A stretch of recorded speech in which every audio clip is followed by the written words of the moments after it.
Hello, and thank you for joining us today on the Gentle Art of Crushing It show, where we focus on learning and sharing with our listeners all there is to know about how to create success in our lives.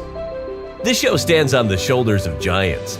Our mission is to empower and inspire our listeners to create the life of their dreams whilst having a blast in the process.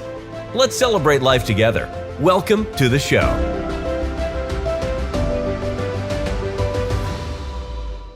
So welcome to the Gentle Art of Crushing It show. My name is Marta Seslak, and I'm the real estate investor and the host of this microhome edition. My goal is to shed light on this microhome space and cool projects happening here. And we've got a really awesome show today with KellyAnn and Matt Copes joining us from Seward, Alaska. And I stumbled on this power couple on my travels to Alaska. So I'm excited to get into a really awesome project that they have down in Seward, Alaska. So without further ado, Matt, KellyAnn, I would love for you guys to introduce yourselves. Who are you? Where are you from? And what do you do? Yeah, so Matt and I actually are from California as well. We're originally from San Diego, and we left San Diego traveling, kind of looking for a place to kind of create, a business. And we found a lot of places. We liked this place, but, we felt we were a little too late. You're Bend, Oregon, Jackson Hole, Wyoming. And then we found Alaska, and we found Seward, and, with its closeness to the national park, its beauty, its, lack of saturation in most markets, we settled on living here. So we've been here about 8 years now. Yeah, and I think a lot of our story about how we ended up creating was our journey on the road.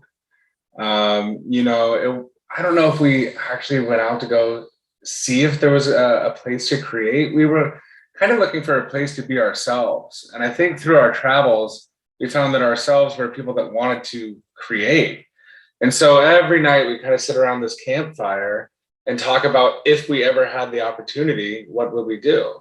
And we were living in a RAV4.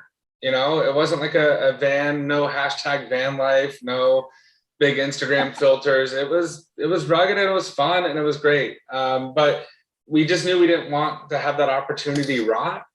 And so we wanted to do, we wanted to give, not give back, but we wanted it to mean something. And so KellyAnn hit it on the nose that, like, you blow through a town, you're like, I like this place, or you show up and you're just late. And Seward was like the first place that we came to, like that felt like a home. Like all those people that have sweatshirts of like where they're from confuse me so much, or at least they used to. What's so great about Iowa? You know what I mean? But like, you have the sweatshirt, you have the hat, like what's going on? And then now my whole closet's full of Seward stuff, where it's just like, I feel like I need to tell people what's going on here. Like, I didn't even have that connection when we were in San Diego. And so it brought us up here. And then it just kind of went from there. So let me clarify. So you guys actually started in San Diego, which is where you're from, and you traveled up north and ended up in Seward. Is that what I'm hearing? Yeah. And again, like Matt clarified, there wasn't really a goal or an intention when we left San Diego, but that was kind of developed on our travels. We saw different places and spaces, and, really business is about how you make people feel. Like, that's what they remember at the end of the day. So from our travels, we remember different spaces that made us feel a certain way. And we said, if we ever build something, we would definitely do this, or we definitely wouldn't do this. And without knowing it, that kind of is what really created Salted Roots, was all the compilation of all the places we stayed on our travels, which is why the bathrooms are the biggest at Salted Roots, because we mostly remember the bathrooms and the places we stay, because we were living in our car. So it was a nice R&R to take a bath or a shower, clean up after, 10 days of hiking or whatnot. So, and a lot of our travels were just trying to keep the show on the road. So we worked in Alaska for 5 months out of the year. And then we would take whatever money we made and keep the show on the road. So we stashed the car somewhere and then go pick it up. So over 4 years or so, we traveled from San Diego to Alaska, down to Nicaragua and back. So a slow travel. Wow. But I mean, it really was that where like, you know, it was a RAV4. So accommodations, like every couple of days you need a shower, every couple of days it was through Airbnbs. And if you ever live in your car, the first thing you do is pencil out where all your friends and family live and figure out how much you can stay on their couch. You know what I mean? Like a long overdue visit. But what you're really looking for is a shower and a place to get Wi-Fi. Yeah. And so it was an interesting way where accommodation became this lens of how you experience a place.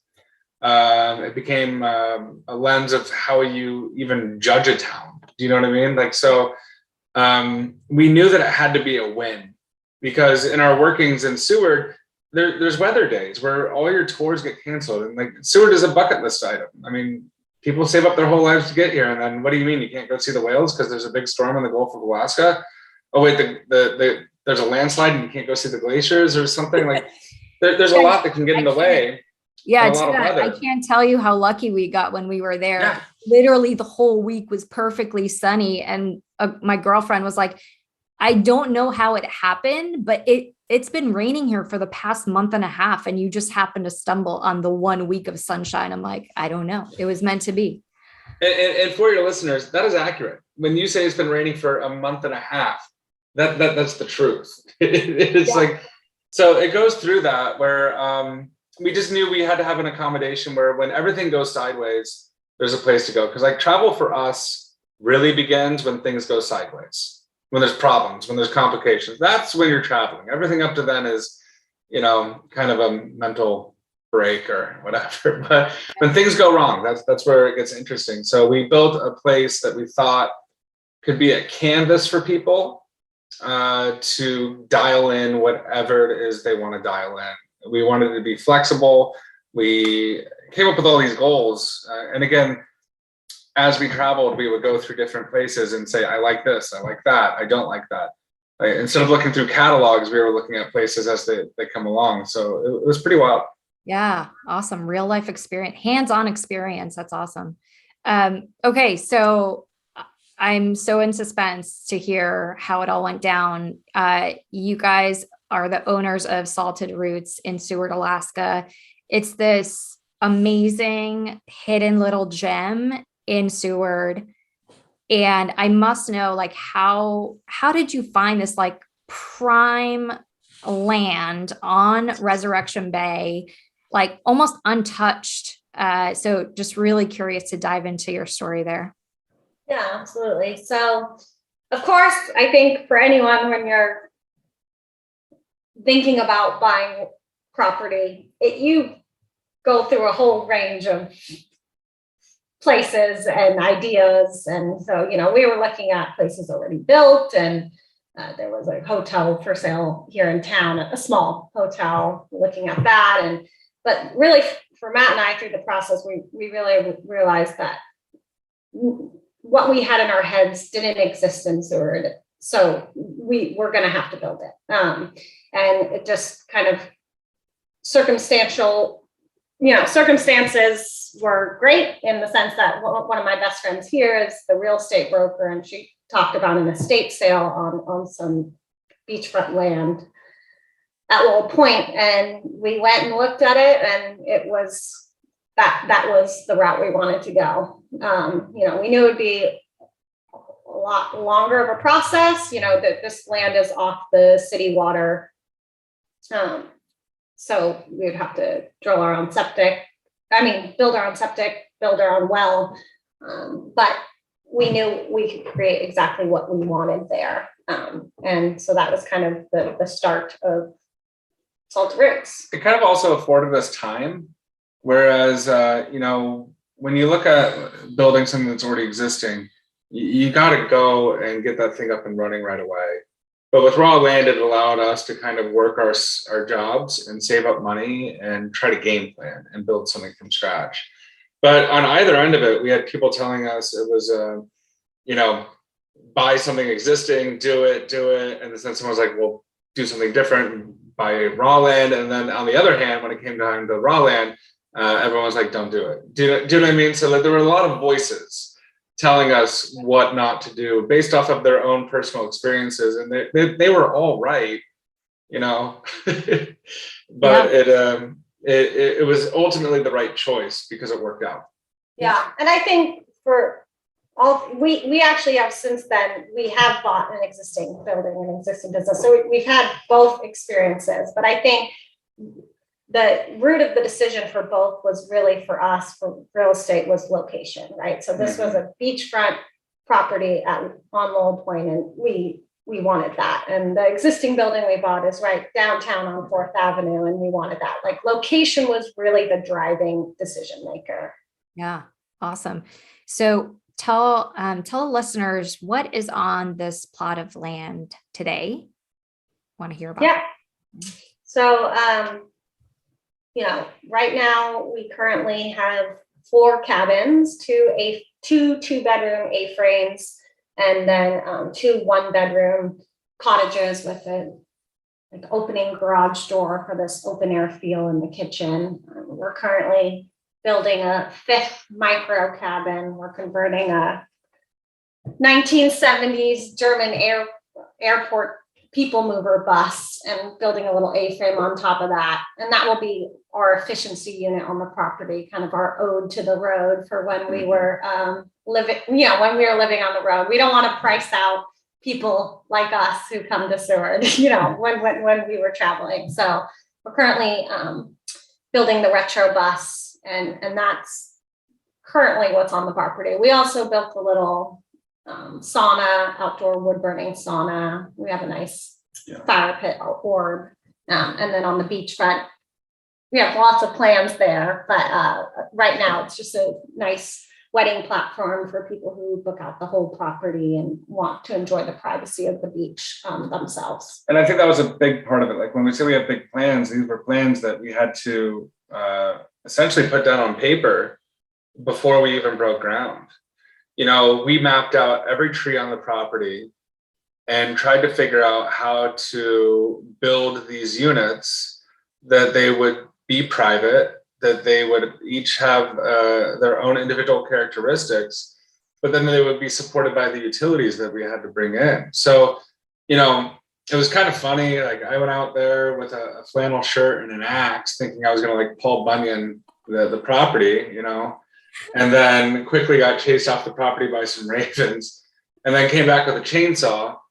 And then my buddy showed up with an excavator, and that's how you do it, But it really was walking the property, talking about it. We had these little cutouts of paper on graph paper that we would position and try to figure it out. And how we arrived on A-frames, which were the first 2 units, how we arrived on those is that you can position what they look at, and you can dictate their view without any mismanagement. So you can put them almost next to each other, and they seem very private because they are.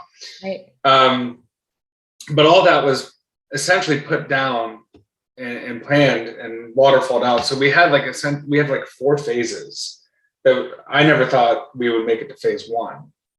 And so now we're almost finished up with the forest side, and then we have the beach side.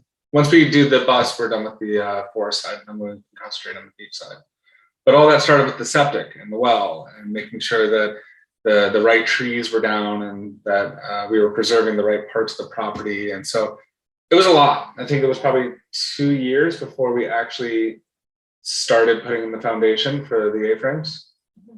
Oh, wow. So what year did you acquire the property in, the land? I think it was 2007 or 2018. Yeah. Sorry, excuse me.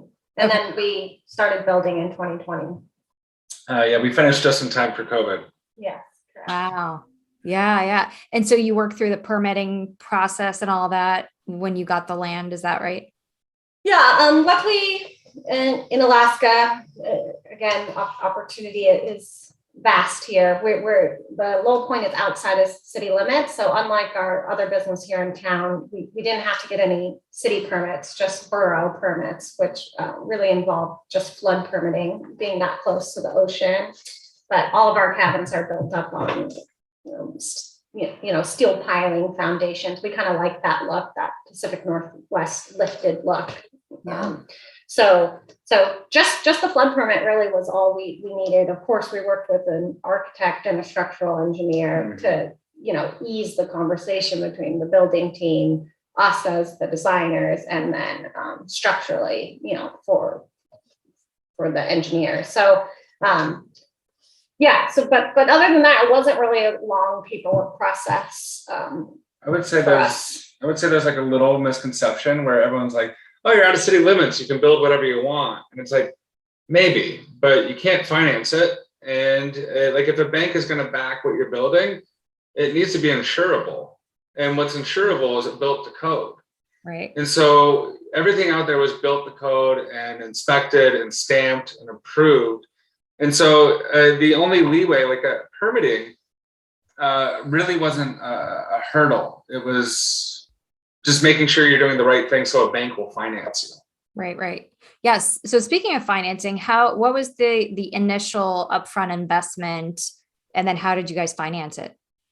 Yeah. So actually, the land purchase itself was self-finance, through us and friends and family, and we're super grateful for that, because really, we try to think about right now our equity to debt value would be significantly different without that. So that was great, and we actually were able to, with that initial seed money, put in the kind of the big cost but not big return, like the septic and the well, ourselves. So really, when we're going out to look for bank financing, we're just financing the build, but then it's getting appraised based on the land, the infrastructure, and the building. So it was really ending up with that needed, loan to value. It was a lot easier to achieve because of those, initial startup investments. So that was great. But then we definitely worked with, because we built multiple, we had to get a commercial mortgage on the A-frames, which they appraised based on the architectural drawings before we even built them. Really? And then, so that's pretty common up here, to do it that way. And then oftentimes when we built on phase 2, they got another appraisal on the property once the other 2 cabins were added. And the banks, they don't really like construction loans. And so you have to be more than shovel ready, to where, we had to have the septic in, we had to have the well in, the land was cleared, and the foundation was in.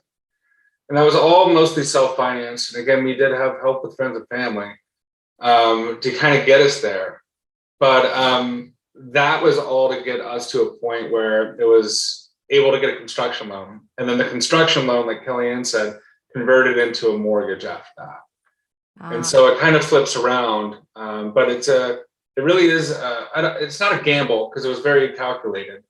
But you're really waiting on this appraisal to come back to see kind of how in the hole you are and if you're above water. But you run the numbers, and then you run them again, and then you run them again, and you're fine. And then the actual number comes out, and it's kind of where you thought it would be. So it was just nerve-wracking. There were a lot of problems to solve along the way, and it's kind of like failing forward, to where you get enough run, and then you run into a wall, and then you've got to work that problem, and then you run into another one, and then you get some leeway, and then you have a lot of conversations that you have with people that you're not ready to have that conversation, because you're supposed to talk to somebody else before that.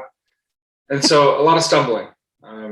But eventually, at some point in time, you're sitting in a bank and you're ready, and they say, okay, let's go.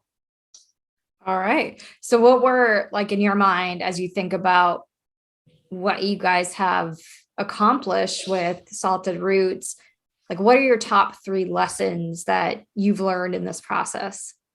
I mean, you guys have essentially gone through like every single probably possible scenario, new development, buying raw land. Like, that's huge. What are some of your top lessons there?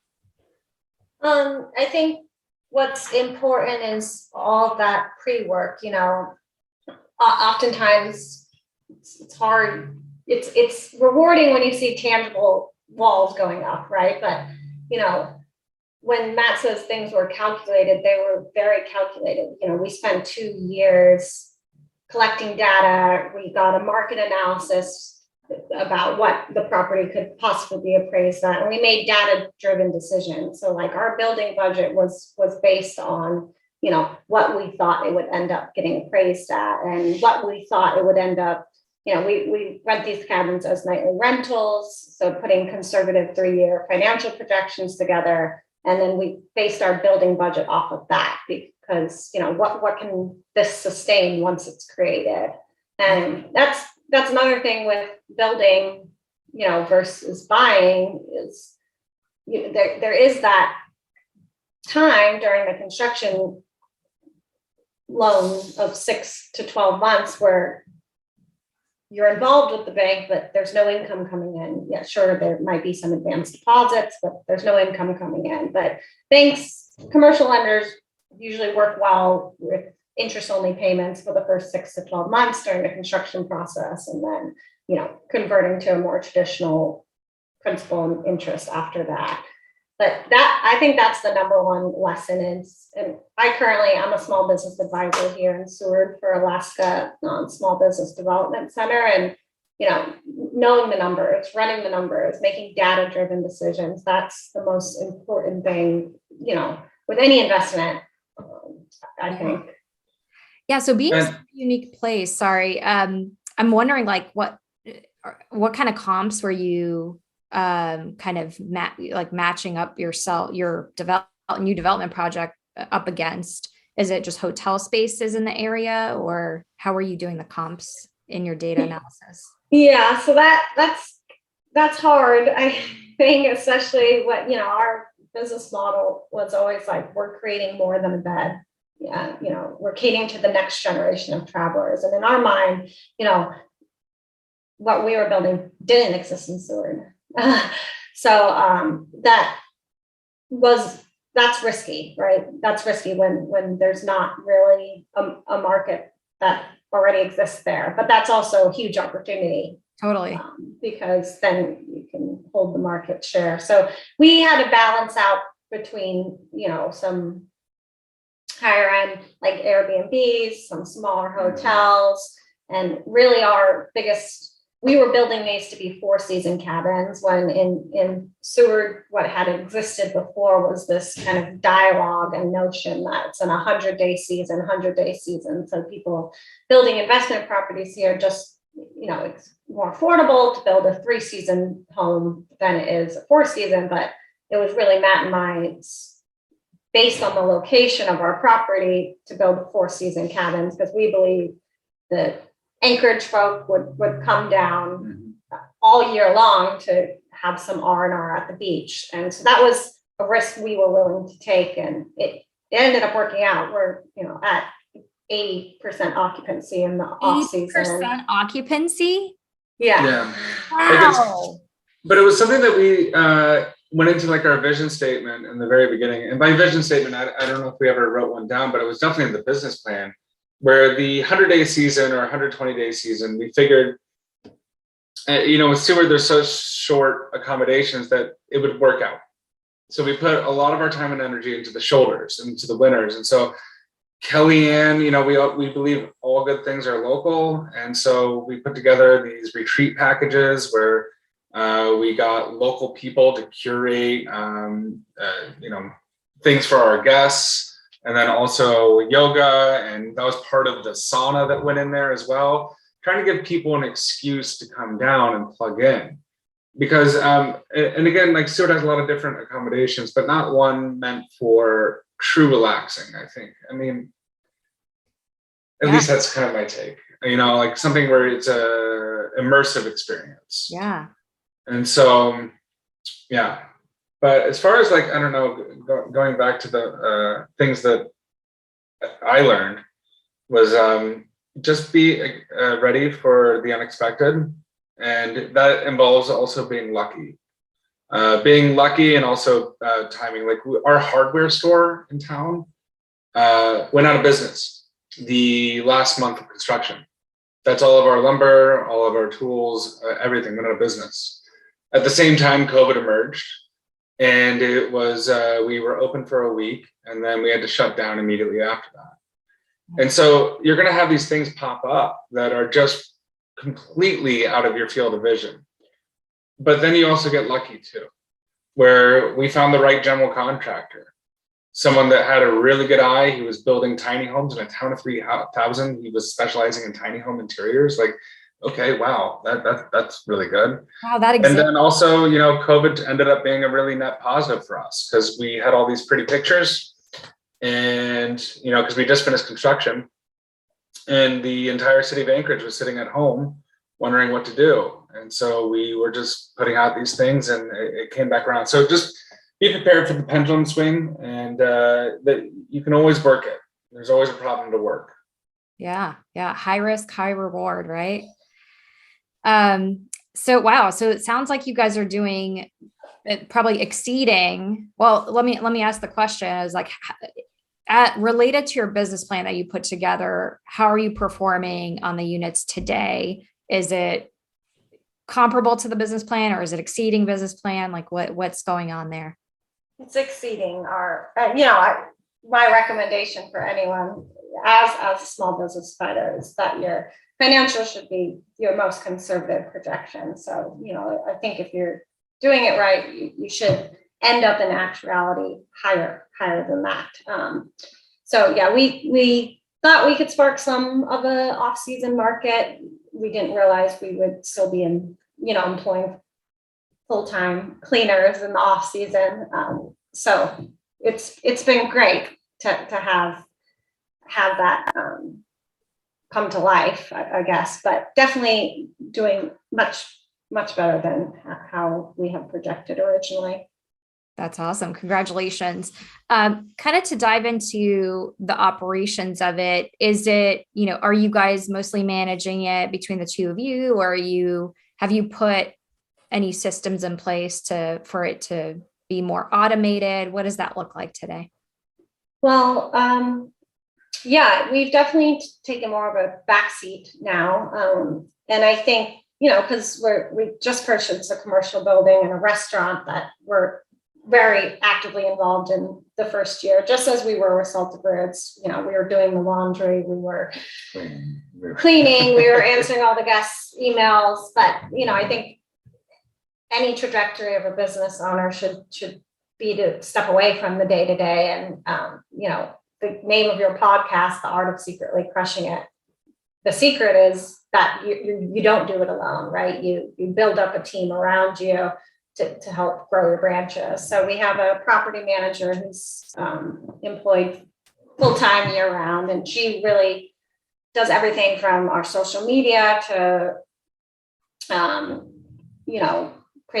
getting new artwork for the cabins, managing our housekeeper schedules, guest inquiries, payroll, all of that. And then we do have about 4 housekeepers employed that help us do the day-to-day cleaning of the inside the cabins, as well as general property upkeep. They plant the garden beds in the spring and pull the dahlia bulbs in the winter before they freeze. So yeah, they do it all.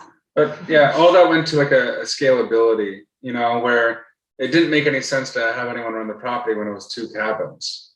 Right. And, how we kind of progressed and how we kind of grew is at the end of our first calendar year, we took every cent of the profit and then poured that into building 2 more cabins. And then we took every cent of the profit from those 4 cabins to help us buy the restaurant. And so, of course, these were calculated risks. But you can't take calculated risks unless you have people that are going to move forward with you. And, our property manager is someone that oh my gosh, none of this is possible without her going to bat for us. And the only reason that she goes to bat for us is because we give her a long leash to be herself. And she's nice. Amazing. It's so huge to have those people that you can trust to run the operation for you and just let them do their thing. Awesome. Well, before we wrap up, I'm curious, I'm dying to know, I know you guys have something up your sleeve. what's next? What's next for Salted Root or any other projects that you guys are dreaming up? Well, right now we're working on kind of blending our two businesses, which is funny that we bought a restaurant because we started Salted Roots and guests were coming year round, but then there wasn't really anywhere to eat year round. And the joke was, oh, okay, we'll have to buy a restaurant. And here we are. But what's great about this, it's an old masonry building right in downtown Seward, and it's got a 5,000 square foot basement that's currently unused. It's actually being used to store old vintage whiskey bottles, hundreds, thousands of them. It's overwhelming to say the least. But we're currently working with the architect. We're going to be building out the basement to build some apartments and then a private dining room and speakeasy. So our wedding guests at Salted Roots can host their receptions at our restaurant downstairs without taking the public seats upstairs from our regular dinner service. So that's on this winter's agenda. Cool. I love the blending of so you built one thing and then you realized there was a problem or a gap and you opened up a restaurant and now you're realizing there might be another opportunity, all kind of stemming from that initial project. I love it. Yeah, it's like a conversation that winds its way around, where it's like, oh, we built cabins that can host 4 people, but what we really need is cabins that can host 2 people. Oh wow, those cabins can host weddings now. They need a place to go. And so it's just a really prolonged, long conversation that you have that leads you into a place. Yeah, amazing. And what a huge contribution to the community. I love how local you guys are. Love it. Yeah, we had our an employee party, and we went from living in a RAV4 to having a party for 40 people, and it was just, I don't know, really, really surreal and humbling. And I think if you lead with good ideas and empower good people, you're going to get good results. But that probably skips over a lot of the bumps and bruises that come along with it. But no one does anything alone, not one bit. And so suddenly you're sitting in a room with 40 people that you somehow pay. That's amazing. Fantastic. Well, just wondering if there's any last parting advice that you'd want to give to listeners who are interested in dreaming up their own project and then diving into it.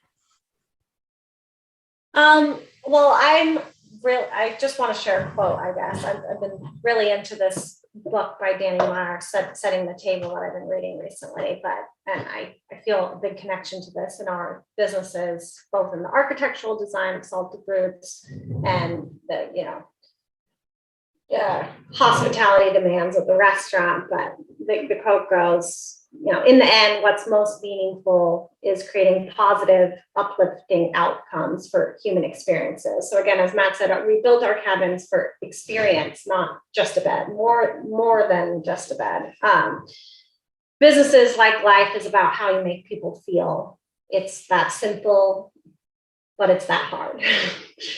So it's I love simple that. and difficult. I love that. I'm going to listen to that over and over again after. Wonderful. Is there anything that you would like to ask of the audience? Oh gosh. Wow. How are you? Yeah. No, maybe it's an indirect asking, but maybe it's more telling, but if you have that little crazy thought in your head, realize that it's a crazy thought, but realize that it's also worth pursuing. And so you're going to get a lot of strange looks and you're going to get a lot of comforting looks. And so you just got to fight through those doldrums of the roadblocks that come up, delays, setbacks, funding. It's truly bizarre that we're sitting there with an asset that's, worth a certain amount of money now, but it happened piece by piece, day by day, month by month. And so it's definitely a journey. I don't know. It's kind of like when you stumble out of a bar and you're hungry and you want tacos. but you bounce around a bunch and then you have to talk to 10 different people. And then suddenly you wake up and there's tacos. Like it's a horrible explanation. You need to work on that one. I have jokes, and like 1 out of 10 is typically good. And that one will go to the cutting floor. That's fine. Well, if folks want to stay at Salted Root or eat at your restaurant, which actually I don't think you've talked about the name of the restaurant, give us some info as to how folks can, take advantage of this experience that you guys have created. Yeah, definitely. Our restaurant is Flamingo Lounge, and you can find us on the web at flamingoloungealaska.com or saltedrootsalaska.com. If you're visiting Seward, we're also on, TripAdvisor and lots of the Seward planning boards. But definitely, if you're coming here to explore Kenai Fjords National Park in South Central Alaska, look us up. We'd love to host you. And we just really love sharing Seward, the best parts of Seward. Yes. And make sure to plan very much ahead, because as you guys were saying, you guys are booked up. So if you want the experience, you got to really plan ahead and make sure you get those accommodations. So awesome. And if folks want to reach out to you, what's the best way to connect with you both? Yeah, you can email us at stay@saltedrootsalaska.com. Even if our property manager is answering it, she'll forward any direct inquiries to us on to us, or eat@flamingoalaska.com. Awesome. Thank you guys so much. Really grateful for this conversation and for the time that you took to share your story. Thank you so much. Thanks for having us. Well, there you have it, ladies and gentlemen, another episode of The Gentle Art of Crushing It. It was an amazing episode. We know we sure learned a lot, and we hope you did as well. We want to take a second and thank you so much for viewing or listening to this episode. And please just know that we only ask for one favor, and that is to make this life magnificent. Thank you, and have a wonderful day.